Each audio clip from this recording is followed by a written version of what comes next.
Vladimir Putin was born in a city once called Leningrad, today known as St. Petersburg. It was a place marked by the deep scars of war. His parents lived through the terrible siege of the city during the Second World War, and the stories of survival, hunger, and fear were part of the home he grew up in. From the very beginning, his world was not easy. His family lived in a small communal apartment, sharing space with neighbors, where privacy was rare and daily life was full of struggle. This environment shaped him. It made him quiet, careful, and always watchful of the people around him. As a child, he was not the tallest or the strongest among his peers. In fact, he was often smaller than the other boys, and that meant he had to find other ways to protect himself. He discovered early that strength of mind could balance weakness of body. But he did not stop there. He turned to sports to build discipline and confidence. Martial arts became his focus, first Sambo, a Russian combat sport, and later judo, which became his lifelong passion. Training was not only about fighting. It was about control, respect, and self-mastery. Through judo, he learned that even a small person could overcome a larger opponent with strategy, patience, and precision. These lessons went far beyond the mat. They became part of his way of thinking. In school, Vladimir was a serious student but not always the best in his class. He was curious, loved history, and had a sharp interest in stories of heroes, spies, and leaders. He was fascinated by tales of intelligence officers, people who lived in the shadows but shaped the destiny of nations. That interest grew stronger year after year. Teachers often described him as determined, focused, and sometimes stubborn. He was not the type to give up easily. If something caught his attention, he would keep pushing until he achieved it. That persistence would become a key part of his character. Life in Leningrad during his youth was tough. Streets were not always safe, and gangs of boys often ruled the neighborhoods. To walk freely, one had to be brave or smart. Putin used both qualities. He stood his ground when challenged, but he also learned when to step back, when to wait, and when to act. These small battles of childhood sharpened his instincts, teaching him the value of timing, patience, and the ability to read people. Such skills would later become essential in his political career. At home, his parents gave him an example of endurance.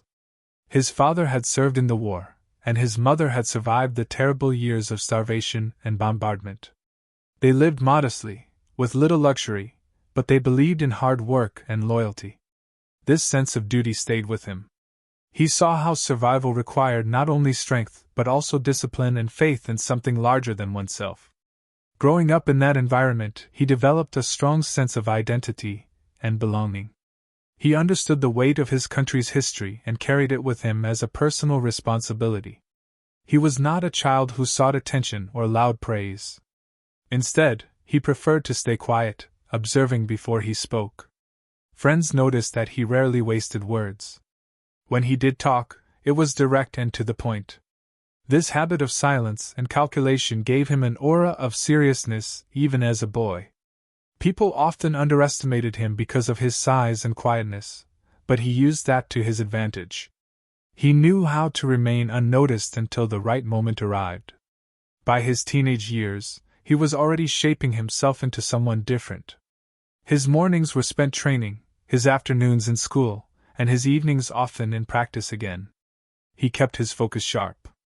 While many children of his age chased distractions, he was sharpening discipline. He began to believe that life was like combat. Success came to those who prepared with patience and struck with precision. This belief set him apart. It gave him confidence that he could rise above the ordinary life around him. The young boy from a communal apartment had no wealth, no special connections, and no promises for the future. What he carried was inner strength, quiet determination, and a growing vision of what he wanted to become. The hardships of his childhood became the foundation of his character.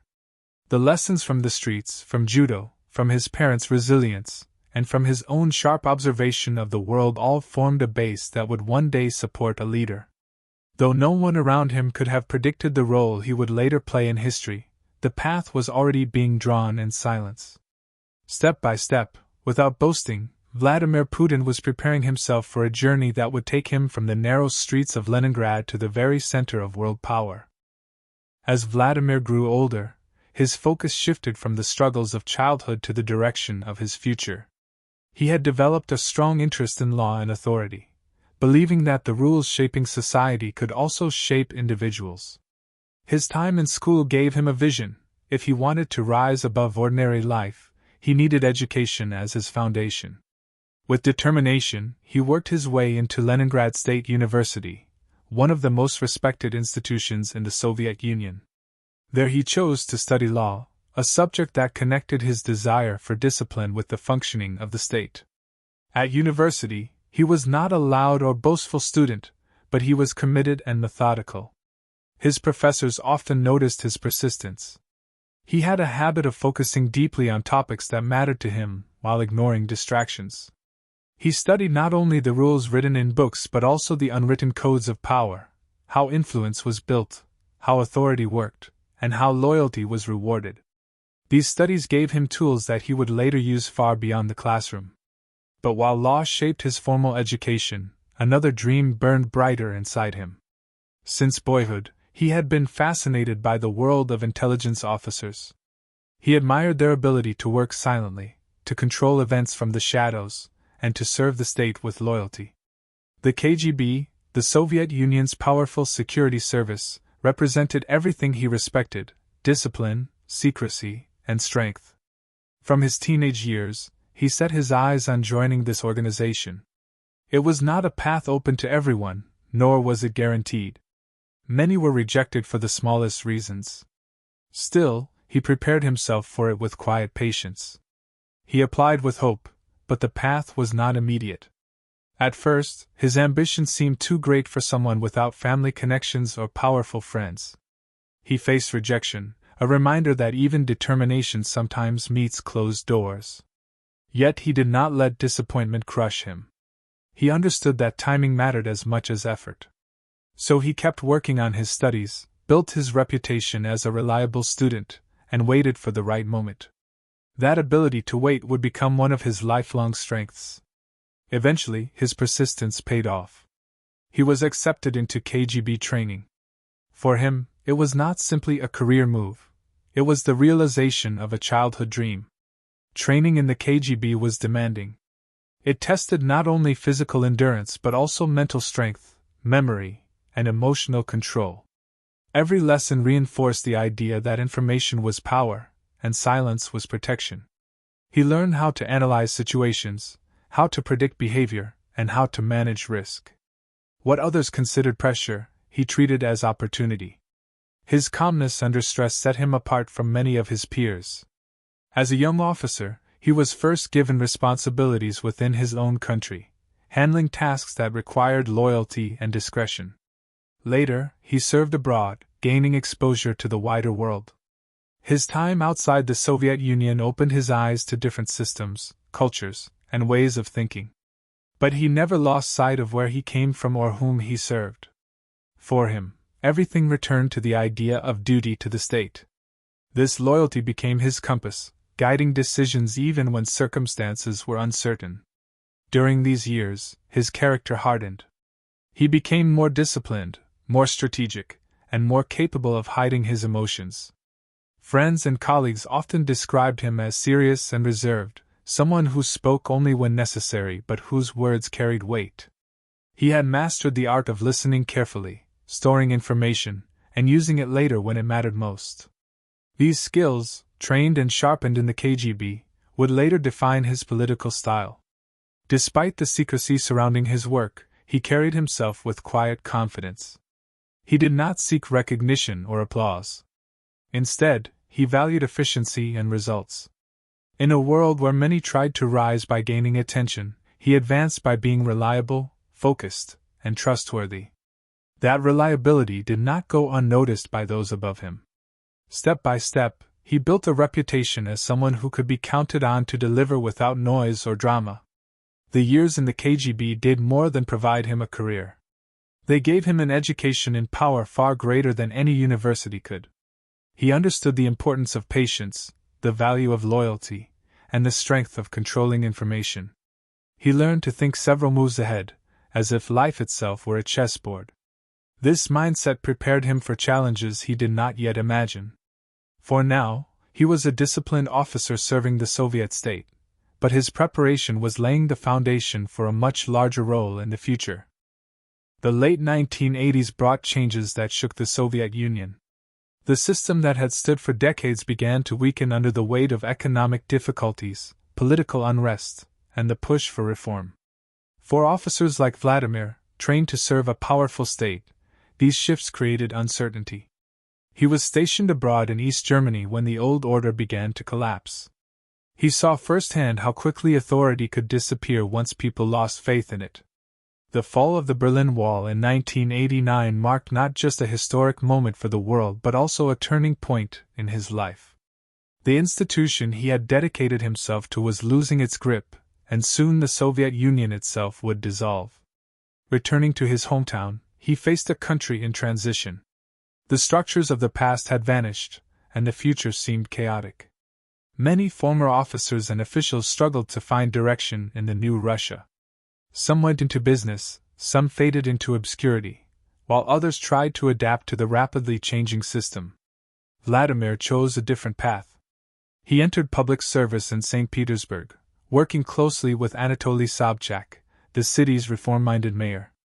This role was his first step into politics, and it suited him more than expected. He applied the discipline and loyalty he had developed in the KGB to administrative work, proving himself efficient and dependable. In city government, he managed foreign relations and economic projects. Russia was opening to the world after years of isolation, and international cooperation required skill and trust. Though quiet in his manner, he quickly gained a reputation for handling responsibilities with precision. Those around him saw him as a man who preferred results over speeches, a quality that set him apart in an environment where many talked more than they achieved. His ability to remain discreet while still delivering results earned him respect from his superiors. His work in St. Petersburg marked the beginning of a new reputation, not only a disciplined administrator but also a man loyal to those he served. Loyalty was a trait that senior leaders valued highly. It created trust, and in politics, trust was rare. By the mid-1990s, his reliability caught the attention of officials in Moscow. The capital was the center of power, and for anyone ambitious, it was the place where decisions about the nation's future were made. Accepting new responsibilities there, he moved into federal politics, leaving behind his provincial career for a role that carried far greater influence. In Moscow, his rise was steady but rapid. He joined the presidential administration and quickly climbed through positions of responsibility. Each step demonstrated the same qualities: discipline, discretion, and loyalty. In 1998, he was appointed head of the FSB, the successor to the KGB. This position gave him control over one of the most powerful security organizations in Russia. It was a significant moment, not only because it marked his return to intelligence leadership, but also because it placed him close to the center of political decision-making. The late 1990s were a difficult time for Russia. The economy was unstable, corruption widespread, and public trust in government extremely low. President Boris Yeltsin, struggling with declining health and waning popularity, needed people around him whom he could rely on completely. Vladimir's steady, quiet performance made him stand out as someone who could be trusted with sensitive tasks. His ability to avoid scandals, deliver on responsibilities, and maintain loyalty made him a valuable figure in Yeltsin's circle. In 1999, Yeltsin appointed him Prime Minister of Russia. For many observers, this was a surprising choice. He was not yet a well-known public figure, but his background in law, intelligence, and administration had built a reputation within the political elite. His first months in the role were marked by challenges, including unrest in the North Caucasus. His firm and decisive response demonstrated a toughness that impressed both the political class and the wider public. He appeared as a leader who could bring order to chaos, a quality many Russians longed for after years of uncertainty. By the end of that year, Yeltsin made a dramatic announcement. He was resigning from the presidency and naming Vladimir as acting president. Overnight, the quiet and disciplined officer from Leningrad was placed at the head of the Russian state. It was a remarkable rise, one that seemed improbable given his modest beginnings, but one that followed a clear pattern: discipline, loyalty, and the ability to deliver results without fanfare. In the spring of 2000, the Russian people went to the polls. Their choice was decisive. They confirmed him as President of Russia, granting him the authority not only of office but also of popular support. The boy who had once practiced judo in the courtyards of Leningrad, who had studied law with determination, and who had served in silence within the KGB, had now become the leader of a nation struggling to find its place in a new century. The journey from the shadows of intelligence work to the spotlight of national politics was complete. What lay ahead was the challenge of transforming his disciplined mindset into the leadership of a vast country with enormous expectations. When Vladimir assumed the presidency, Russia was a country worn down by economic collapse, social unrest, and a weakened sense of identity. Many people were uncertain about their future, and the memory of instability in the 1990s was fresh. His first challenge was to restore a sense of order. He began by focusing on the economy, strengthening state institutions, and demanding efficiency from those who worked under him. Industries that had fallen into chaos were brought under firmer control, and the government began to reassert its authority. Ordinary citizens started to feel that stability was possible again, and that change alone earned him early support. His leadership style was direct and uncompromising. He projected an image of strength, often emphasizing discipline, patriotism, and loyalty to the state. While many leaders relied on long speeches and promises, he preferred clear decisions and rapid action. This approach created both admiration and fear. Supporters viewed him as a man who could bring pride back to the nation, while critics warned that too much power was concentrating in his hands. Yet for most citizens, what mattered was that life was beginning to improve after years of uncertainty. Conflict in Chechnya tested his resolve early in his presidency. His response was firm, aimed at showing that the state would not allow challenges to its authority. This display of determination shaped his image as a strong leader both at home and abroad. Internationally, observers took note of a Russia that was no longer drifting but now guided by a president who valued control and decisive action. His combination of firmness and strategy reminded the world that Russia remained a significant power on the global stage. Economic growth during the early years of his rule further strengthened his position. Rising energy prices fueled development, and for many Russians, living standards began to improve. Salaries were paid on time, pensions became more reliable, and infrastructure slowly recovered. These visible improvements gave people a sense of hope that had been absent for years. His government emphasized the importance of national pride, reviving symbols, traditions, and a belief in Russia's historical greatness. For a population tired of decline, this message resonated deeply. While strengthening the economy and projecting national pride, he also cultivated a personal image that made him appear different from traditional politicians. Photographs and stories often showed him engaged in sports, outdoor adventures, or physical challenges. These images reinforced his reputation as disciplined, energetic, and in touch with the values of strength and endurance. For many citizens, he represented not just a political figure but a symbol of resilience. On the international stage, his leadership brought both cooperation and confrontation. In some areas, he sought partnerships, recognizing that global trade and diplomacy were essential. In others, he was firm in defending Russia's independence, refusing to allow foreign powers to dictate terms. This balance of negotiation and resistance shaped his foreign policy. Allies respected his reliability, while rivals acknowledged his toughness. In both cases, his presence could not be ignored. At home, his rule tightened control over media, politics, and key industries. Supporters argued that such steps were necessary to prevent chaos and corruption, while opponents claimed that freedoms were being restricted. Regardless of perspective, the effect was clear: decision-making was concentrated, and his influence reached across every major institution in the country. This centralization gave him the ability to move quickly in crises but also made him the central target of criticism when things went wrong. Despite controversy, his popularity remained strong.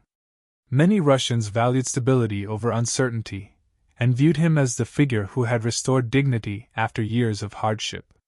His ability to maintain authority while projecting confidence created a bond with large parts of the population. They saw in him a leader who reflected their desire for strength, pride, and order in a rapidly changing world. As the years passed, his position grew more secure. He moved between roles as president and prime minister, ensuring continuity of power while adapting to the rules of the political system. Each transition was carefully managed, reinforcing the impression of a leader always in control of events rather than controlled by them.